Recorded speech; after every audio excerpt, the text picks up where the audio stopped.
বিরিয়ানি তৈরির রেসিপি। পরিমাণ মতো তেল গরম করে দারচিনি, লং, এলাচ, তেজপাতা হালকা ভেজে পেঁয়াজ, রসুন, আদা সুন্দর মতো ভেজে নেব। তারপর কয়েকটা মরিচ দিয়ে হালকা ভেজে নেব। তারপরে দেখুন কি সুন্দর কালার এসেছে।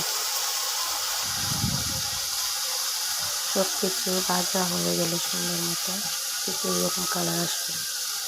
তারপর ধুয়ে রাখা মাংস সবগুলো দিয়ে ভালোভাবে নাড়াচাড়া করে সবগুলোকে সুন্দর মতো কষিয়ে নিতে হবে।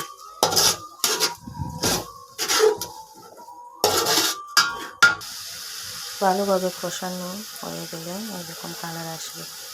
এখানে খুব সুন্দর কালার আসছে। কষানো হয়ে গেলে ধুয়ে রাখা চাল, গাজর এবং ছানা সব কিছু একসাথে দিয়ে দেব। তারপর সব কিছুকে খুব ভালোভাবে ভাজতে হবে। চালকে খুব সুন্দর মতো মশলার সাথে মিশিয়ে নিতে হবে।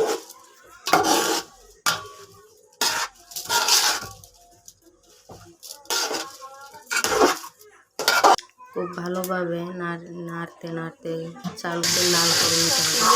যাতে ভালোভাবে ভাজা হবে বিরিয়ানি হবে।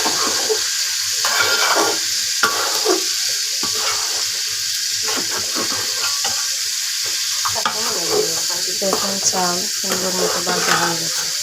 কি সুন্দর কালার আসছে। একদম ধরে ধরে পারফেক্ট হয়ে গেছে।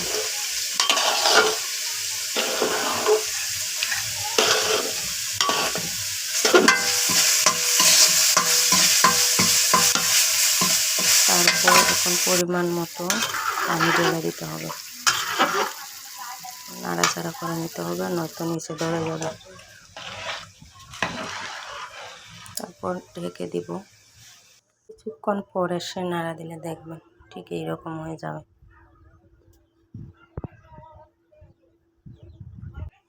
এখন আবার সুন্দর মতো ভালোভাবে নাড়াচাড়া করে নিতে হবে। এখন হয়ে গেল আমাদের পারফেক্ট বিরিয়ানির রেসিপি। মাশাআল্লাহ। আমি তৈরি করে নিব আমাদের ইফতারের তালা। সব আইটেম দিয়ে রেডি করে নিব।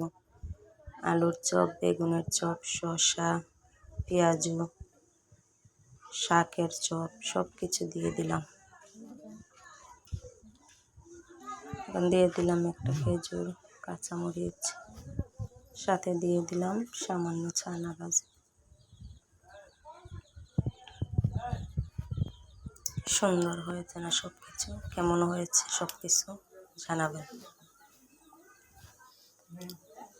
মাশাআল্লাহ, আলহামদুলিল্লাহ।